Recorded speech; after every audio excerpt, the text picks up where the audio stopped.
paradigm shift is something looks very, very different. So does anybody really have a clue what that might look like? Before you knew there was a chicken from an egg, you don't really know what that looked like if you've never seen one, right? So it has to be something profoundly different. And it would take all of us working together. The bees are teaching us so much. It's so amazing to learn what the bees do and how they work together, how they sacrifice each individual's well-being for the well-being of the whole. It's just so inspiring. It's so amazing, so selfless they are. And it would take all of us working together. People say, well, I'm only one person. If the changes I make will make no difference at all. But if you look at it, if each individual bee doesn't do what it needs to do, the hive would not survive. So it's sort of like paradoxical. On the one hand, if each individual, maybe if only one person does it, you're right, nothing will change. On the other hand, if one person doesn't do what needs to be done, nothing will happen, that's for sure. Is that making sense? So you're betting on a 100% bet. If one person doesn't do something, we'll all die. And one person does something, we have the probability of a whole new world. Not just solving some of the problems, but a whole new world together. And the whole new world is what needs to happen. So I want to thank all of you for your attention, and I would really like to hear from some of you what some of the ideas that you might have in terms of things that you can do as an individual to bring about such a paradigm shift. Yes. Yeah, I noticed so many dead bees in my garden, the house that I'm renting, and it has literally, except for 5 rose bushes, no flowers. And I see in other people's houses, same thing, just a lawn and maybe a tree or two, but no flowers anymore. And when I grew up, I still grew up in Germany with lots and lots of endless meadows with all kinds of wildflowers and bees everywhere. And so I just decided, instead of for Easter giving candy and stuff, just use any situation where there's like prizes, and for kids and stuff, I always give seeds for flowers. And I've planted so many flowers around, and just spray them in the lawn, like just right in between there. Just not spraying, meaning putting, just plopping the seeds everywhere. And that's great. my That's personal solution. I've seen a huge increase in pollination of my own. I have pots with apple seeds, apple trees, and all sorts of things. I have 15 fruit trees on the side of the house in pots, and suddenly, because of these many more flowers that I have as an offering, I have a lot of pollinated fruit this year. Great, that's a great one. That Great really one. helps. Thank you so much. Another thing is, any fruits I buy from farmers market, and it is sort of cloning, but I preserve all the pips out of. I basically buy the tree when I buy an apricot, and I put them immediately in the ground. As I'm renting, I don't want it all there. Unfortunately, I don't understand why, because of their aesthetics, the landlord. They don't want any flowers or trees or whatever grow in the garden. But for me, that's what I do. I just put them right in the ground in a pot, in soil. And they just grow, because that's what life does when you nurture it. Great, thank you. Thank you. Anybody else?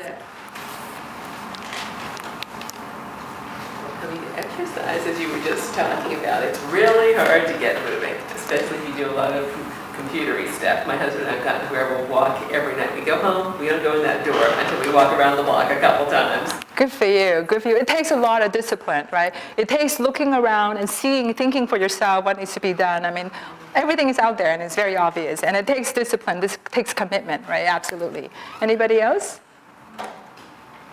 Yesterday Yes. I got a redwood box, organic and soil, delivered to my home, and it's a raised box because I don't want to bend to the ground because it hurts my back. I want to work the garden, and it's a first attempt. It's about 8 by 4, so I don't know how much I could put in there, but I'm going to grow my own vegetables and things, my own lettuces and tomatoes and things organically, so I know they're organic. I don't have to wonder if they really are, and it's not that expensive to get going. You don't need a fancy box, but everyone, and I put it even on, it's not even on soil, it's on pavers. So you just, if you get a raised box, you can do it that way, but you can get anyone, a carpenter, that your husbands or friends, yourselves, and do it yourself, and then you put the organic soil in and you just start throwing things in. So Great, I haven't yet done it. I mean, it's, they just delivered it yesterday, they're coming back tomorrow, but that's something almost everyone can also do. Thank you. Actually, there's been a movement of Yes. urban farming, right? A lot of people are doing that. Thank you so much. And actually, Jason just planted one. Our students, we have an environmental club on our campus, and students have built, they built on their own with their own arms of raised beds for planting vegetables. Yeah, thank you. I was just going to say that there's part of this movement, there are all these seed exchanges developing where people are, if they have seeds and they'll use part of them, they come and they trade them for something else. It's like you buy a bag of seeds and it's got 10,000 onion seeds and you really can't plant 10,000 onions. And so, you plant 50 or whatever you're going to plant, and then you take the bag to the seed exchange and, put that out to people, and then you go around. People have wonderfully weird things. I mean, we've gotten seeds for stuff that I've never seen before. Wow. There's a lot of online communities also for those. So it's very easy. And just say, seed exchange, search for seed exchange. There's two groups locally that I've gone to their exchange. Actually, Heather, a couple of weeks ago, right, we had that conversation, and you had said that, you understand there are two different conversations. Would you mind sharing with our group, what was going through your mind and how you came to the conclusion that what you can do and the paradigm shift are actually two different conversations?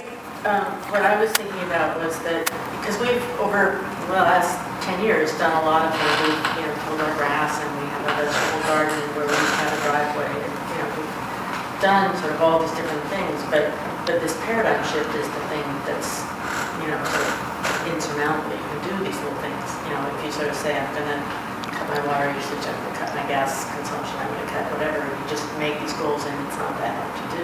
But the paradigm shift is the thing that's really hard. And so I was telling Ling that I thought she needed to say that the thing you have to do, you have to have 2 or 3 goals of what you're going to cut, what you're going to reduce, and lower your impact. But the most important thing you can do is to share what you're doing with other people.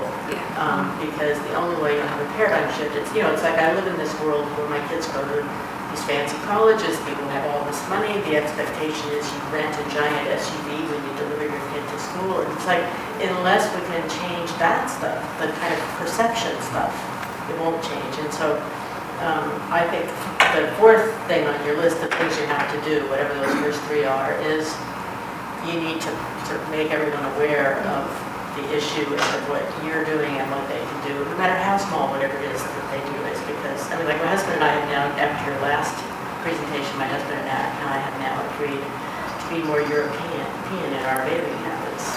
And we shower on alternate days. Wow, great. Well, thank you for sharing that with me. The more people that know that, the more people will be a little tolerant of a little extra fragrance. Thank you so much. I really appreciate your sharing that. And just have a history, Heather has been very supportive in coming to a sequence of these, and sort of, we're becoming, understanding each other more, and it's really, the paradigm shift, I'm hoping, includes maybe whatever it is that's shifting that would answer the question, why is that we don't do what we need to do, that's what we know we should do, that's good for us. I think that's a very important piece of it, the shift. That's the thing. We had a conversation, or my daughter had a conversation when she was considered in high school or junior high school, and she had a classmate whose family was extremely wealthy and makes an enormous amount of money out of fairly exploitive stuff in the southeast U.S. And Sarah, my daughter, was talking to them about something, sort of pushing them to do something differently. And they said, we're as liberal as we can afford to be. Wow. That is scary. She came home, she was very upset by that, and we talked about it, and I said, well, next time somebody says something like that, tell them that you're as rich as as your politics allow. Wow. And I think, that's, it's like you have to say, happiness and a good life is about knowing what you want. It's not about wanting what everybody else wants. Thank you very much. And that's where we really need to do our work, right? So thank you so much.